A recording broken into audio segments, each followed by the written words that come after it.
Thanaka দিয়ে রূপচর্চা চলছে, আর সেই সাথে আমরা হচ্ছে আন্টি মামার একটা স্টোরি শেয়ার করব। যেভাবে হোক আজকে রাতে আমাকে সুন্দর হতেই হবে।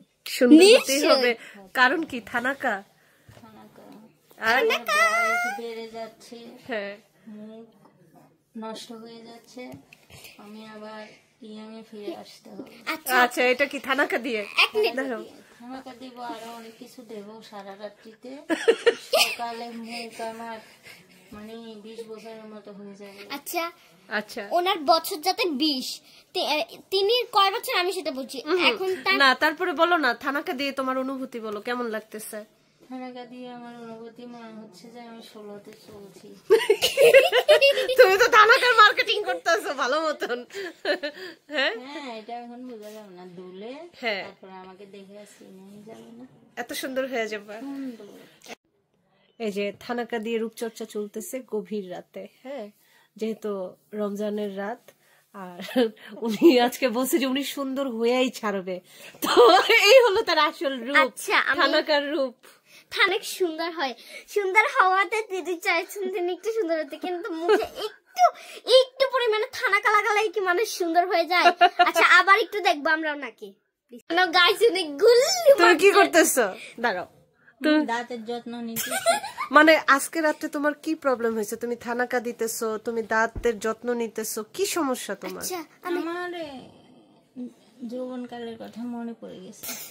তুমি তো এখনো ইয়াং, মানে তোমার কেন মনে হইতেছে তোমার অনেক বয়স হয়েছে? বলে কি হবে, যত্ন করতেছি না যে আমি একটু বুড়া বুড়া হয়ে যাইতেছি। আচ্ছা এই কারণে আজকে রাত্রে বেলায় তোমার শুরু হয়ে গেছে, নিশি রাত্রে সেহরির আগে তুমি তামসা শুরু করছো, তুমি থানাকা লাগাইতেছো, তুমি দাঁতের যত্ন নিতেছো, আর তুমি চাইতেছো যে কোনো ভাবে এক রাতের মধ্যে সুন্দর হইতে হবে। তো থানাকা দিলে কি মানুষ এক রাতে সুন্দর হয়ে যায় বলো?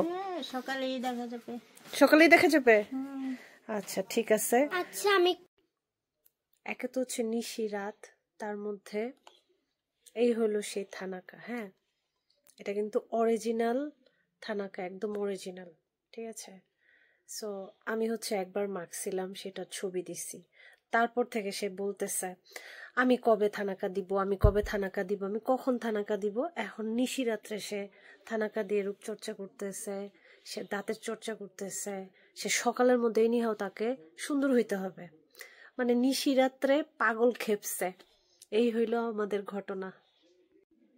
আর এই যে আরেকজন ম্যাঠাম, উনি আমাকে অনেকক্ষণ ধরে বলতেছে আপু আন্টি মামা যে কত আলসা, চলো আজকে এটা আমরা শেয়ার করি। তা আমি বলছি তাই নাকি? বলে একবার কি হয়েছে জানো, আম্মু বলছে কি যে উফ অনেক গরম লাগতেছে, ফ্যানটা ছাড়ো তো। তো আপু শুয়েছিল, মানে আন্টি মামা শুয়েছিল, তো আন্টি মামার পায়ের কাছে ছিল হচ্ছে ফ্যানের সুইচ, তো আন্টি মামা নাকি পা দিয়ে ফ্যানের সুইচটা অন করছে। তো ফুপি বললো যে এমন আলসার আলসা, পা দিয়া ফ্যানের সুইচটা দিচ্ছে। এ কথা শুনে আন্টি মামা শোয়া থেকে উঠে এসে হাত দিয়ে অফ করে অন করছে, করে বলছে এবার তোমার হইছে, হইলো তো, আমি বুঝি আলসা? হ্যাঁ এই যে দেখো এবার হাত দিয়ে করছি, হইছে, আমি আলসা না, বুঝছো? এই হলো আন্টি মামার হিস্ট্রি। আর এটা সে আমারে বলে বলে বলে বলে পুরো মাথা পাকায় ফেলতেছে, বলতেছে যেটা আমি বলবো এটা আমি বলবো। তো হয়েছে, আমি যেটা বলছি আন্টি মামা কি সেটা করছে? একদম একদম তাই? আচ্ছা ঠিক আছে, আন্টি মামা সে বলতে চায় আন্টি মামা হচ্ছে আলসা, ঠিক আছে।